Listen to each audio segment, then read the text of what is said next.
Bismillahirrahmanirrahim.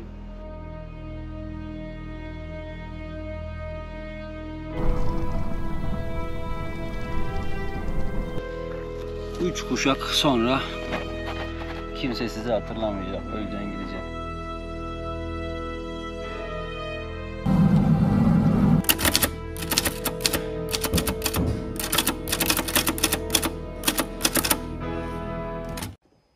...83 il yüksek rota serimizin 3. bölümündeyiz. Bugün çok kutsal bir yere gideceğiz. Tam böyle Bingöl-Elazığ sınırında bulunan maneviyatı güçlü bir bölgeye gideceğiz.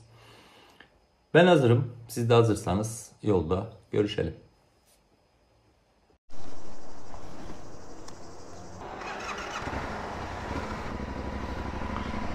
Evet, 38 derecelik bir Bingöl sıcağından hepinize merhabalar. Yolumuza çıkalım bakalım. Şimdi buradan Elazığ Kayalık köyüne doğru gideceğiz. Kayalık köyü Kovancılar'a bağlı.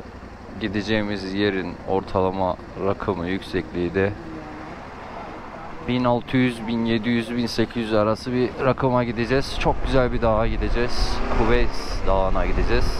Kayalık köyüne doğru gideceğiz. Yani şurada görünüyor mu bilmiyorum. Daha gerçi o yükselti çok belli değil ama şu dağların arka tarafında, yani aslında Gerindal Gölü'nün olduğu yerin olduğu bölgenin şöyle biraz daha batısında bulunan güzel böyle dağın tepesindeki rakımdan, dağın tepesinden hem Halu Beyhan tarafı görünüyor. Oradaki Beyhan Barajı görünüyor. Bu tarafta Tunceli Dağları görünüyor. O görüntüleri zaten görürsünüz. Öyle güzel enfes bir manzaraya doğru gidiyoruz ama mevzu manzara değil bu sefer. Mevzu biraz daha tarihsel, biraz daha epik, biraz daha İslami mi diyeyim. Çok önemli bir zat. O yüzden bazen böyle hani daha manzaraya çıkıyoruz ama böyle kıymetli olunca, böyle güzel şeyler olunca daha bir insan keyifleniyor, gitmek istiyor. Bakalım beğenecek misiniz? Lafı uzatmadan yolla devam edelim.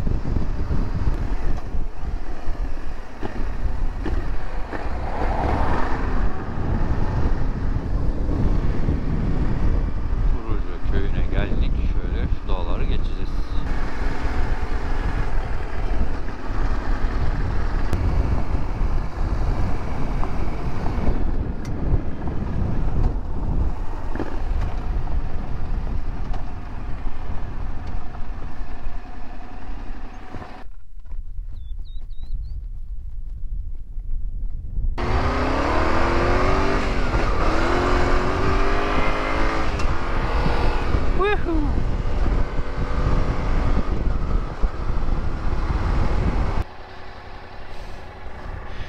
Yani daha ne kadar sıkabilirim bilmiyorum ki seni.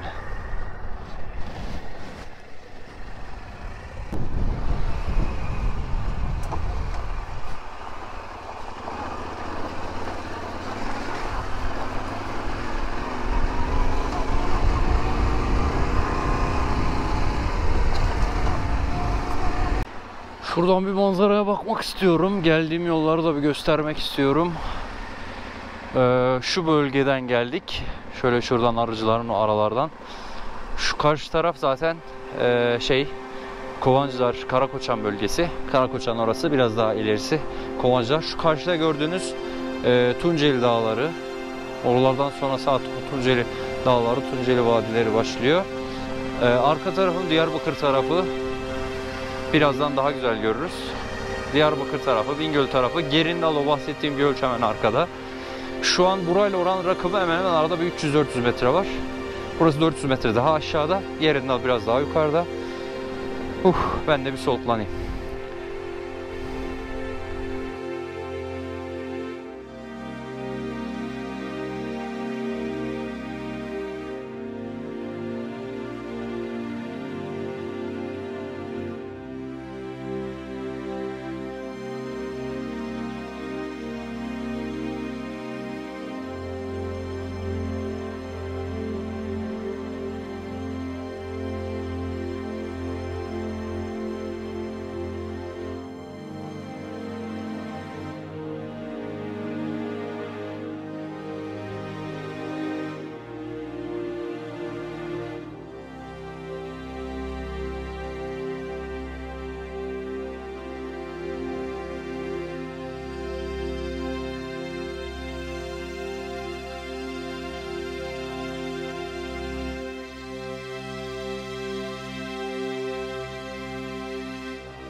Sevgili eşekler. Eşekler bana bir yol verin. Lan beyaz eşek sen ne kadar güzelsin. Wow. Buradan gitmiyorduk sanki ya. Nereden gidiyorduk? Mükemmel görünüyor dağlar. Şu an mükemmel dağların arasındayım. Şurada durup bir izleyeceğim.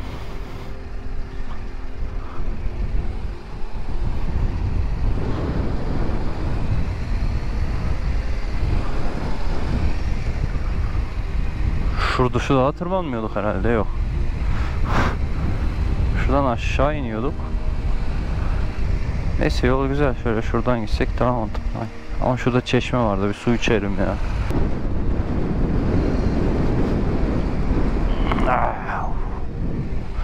Wow. Mükemmel.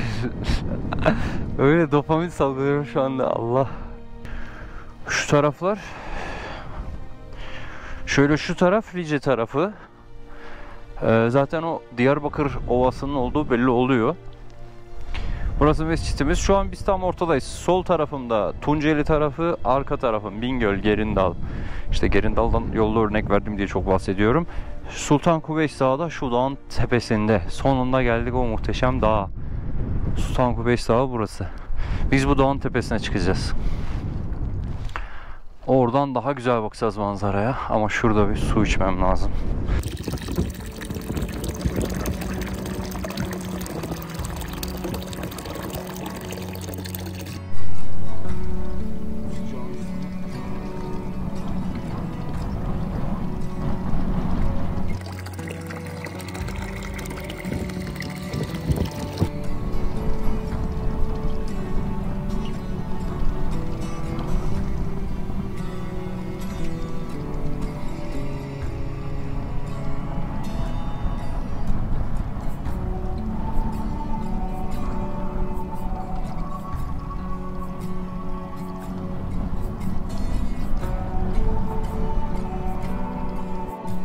Kayalık Köyü Elazığ'la Bingöl'ün tam arasında, dağların ortasında, tam bir geçiş noktası. Rakım 1650 civarında şu anda. Yazın böyle hayvancılık ve yaylacılık yapıyorlar. Gelirken gördüğünüz arıcılıklar, kovanlar, arılar vardı. Dağları çok serttir burası. Bilmiyorum kaç hane kalıyor. Ve muhtemelen kovancılara, Bingöl'e, Elazığ'a falan gidiyorlardır. İşte bu köyün maneviyatı da şu Sultan Kubeysi, dağın zirvesindeki Sultan Kubeysi. Sultan Kubeysi hakkında böyle yazılı kaynak çok az ama sözlü böyle halk anlatıları var. Rivayete göre Halit bin Velid komutasında geliyor. Bu bölgeye yerleşiyor. Burada İslam'ı anlatıyor. Yani biz aslında Doğu Anadolu'da işte Elazığ, Palu, Genç, işte Lice, Diyarbakır, Tunceli'nin bir kısmı ve Elazığ, Kovancılar, Karakoçan bölgesinde İslam'ı yaşıyorsak birçoğunu Sultan Kubeysi'ye borçluyuz. Halit bin Velid komutasında gönderiliyor buraya. İslam'ı anlatıyor. Geri geliyor, inzivaya çekiliyor, geri geliyor, çatışmaya giriyor. Bir rivayete göre burada çatışmaya giriyor. En son şu Kasvetli Dağ'ın eteklerine çekiliyor. Savaş burada başlıyor. Hatta Sultan Kubeysi'nin türbesinin olduğu bölgede de hala hem mezarı hem arkadaşlarının mezarı hala o dağda gömülü bir şekilde duruyor. Onu da gidince orada gösteririm. Önden bir bilgi vermiş olalım. Sonra birazcık bir şeyler atıştıralım ve yola devam edelim.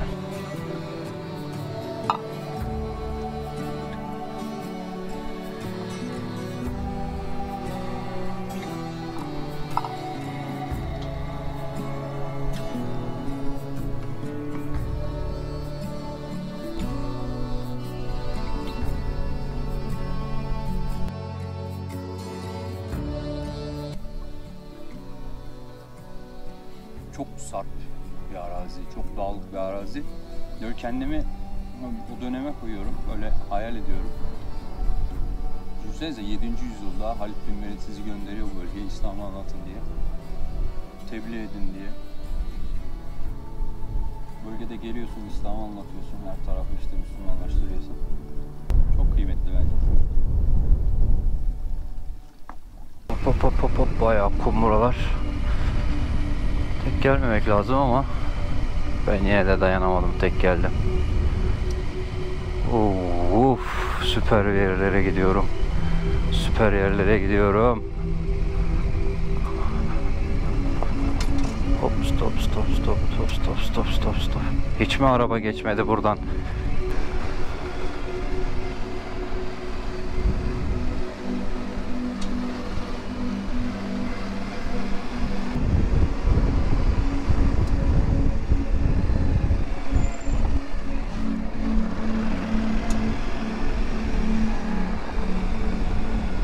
Lan renkleriniz ne güzel sizin. Burada böyle ıssızlığın, sessizliğin içinde gidiyorum.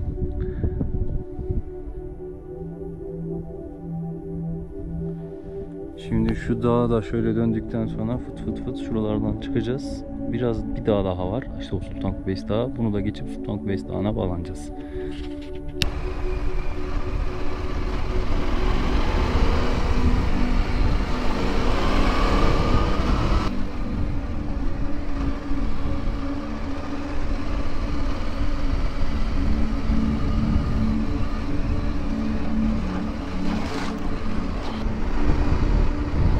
Buraya gelmeden araştırırken kaymakamın bu yolu yapacağına dair söz verdiği haberlerini falan okumuştum.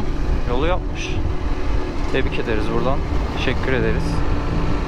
Şu manzaram da çok güzel. Kamerada yansıyordur inşallah. Şu an bulunduğum bölge artık Sultan Kubeys Dağı. Bu dağın arka tarafı tamamen Sultan Kubeys Dağı. Şurası Kayalık Köyü. Karşı taraf az önce mola verdiğim yer. Şu dağlardan böyle kıvrıla geldik. Şu aralara içeri girdik döndük falan. Şöyle şu karşımda Palu Beyhan tarafı ve orada Beyhan Barajı'nı görüyorsunuz. O köyün ismini bilmiyorum. Burası Kayalık. Arka tarafımda Bingöl tarafı. Karşıda en tepede görünenler Tunceli Dağları. Şu taraf artık Diyarbakır iklimi. Biraz daha arka tarafı Hani tarafına düşüyor. Şimdi biz bu dağı tırmanacağız. Hadi bakalım.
...5 dakika kadar normal yürüyüş yapmamız gerekiyor.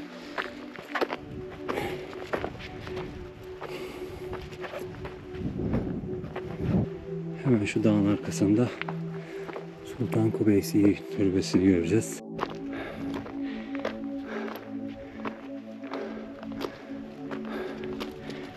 Hemen burada bir sahabe. Burada bir silah arkadaşı. Ve Sultan Kubeysi.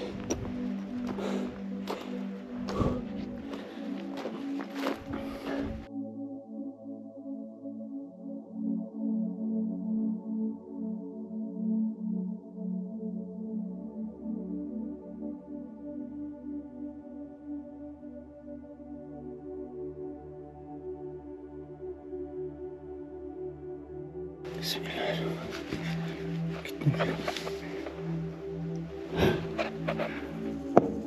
Gittiymiş. Açamadık.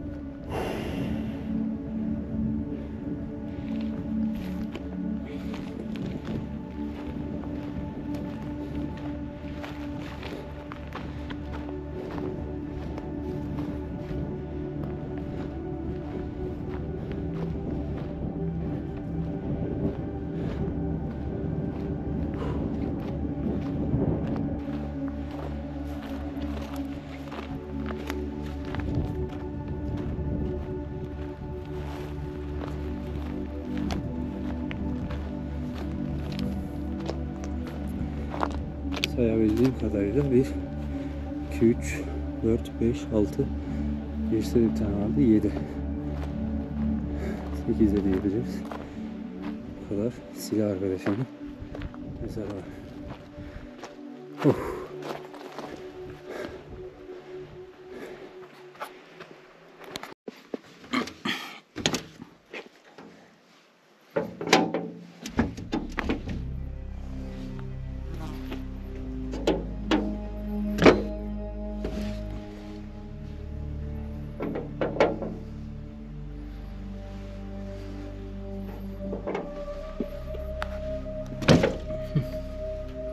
Bismillahirrahmanirrahim.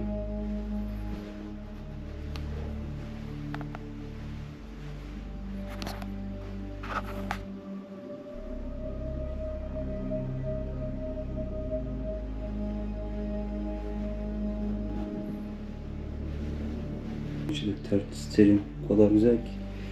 Allah rahmet eylesin.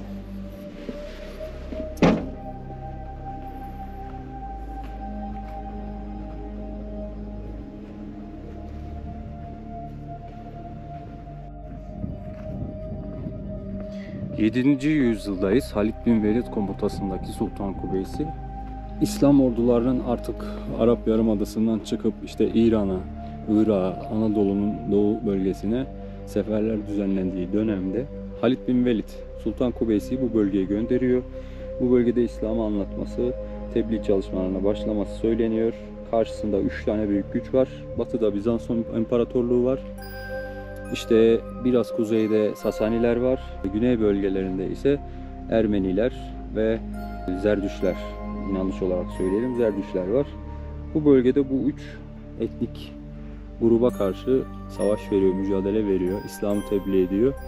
En son bu bölgede bayağı sevilen, hatır sayılan insan haline geliyor. Hem savaşçı kimliğiyle hem düşünceleriyle, İslami bilgisiyle, yaklaşımıyla, tutumuyla bu bölgeye kadar geliyor. En son bölgede artık Pavlu Beyhan, Kovancılar bu bölgede ciddi bir savaşa giriyor.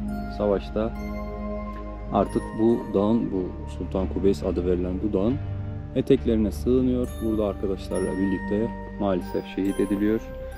Arkadaşlarla birlikte bu dağa gömülüyor. Bu dağın ismi de Sultan Kubeys Dağı oluyor. Hikayemiz bu şekilde. Tabii ki bunlar şey değil, net kesin bilgiler değil. Yazılı bir kaynak yok. Sadece halk anlatılarıyla öğreniyoruz bunları. Ben çok beğendim. Böyle yüksek bir rakımda böyle bir yere rastlamış olmak çok güzeldi. Bazen böyle hayatı sorguluyorum. Varoluşsal problemler yaşıyorum. Düşünsenize. 3 kuşak sonra kimse sizi hatırlamayacak. Öleceksin, gideceksin. İşte en fazla torununun çocuğu seni hatırlar. İşte bir dedem varmış falan. Sonra kimse kimseyi hatırlamıyor. Dünyadan yok olup gidiyorsun. İşte böyle kalıcı eserler bırakan insanlar 1600'lük dağın tepesinde bile olsalar, 1800'lük dağın tepesinde bile olsalar birileri hatırlıyor, geliyor sana dua ediyor. Müthiş bir şey.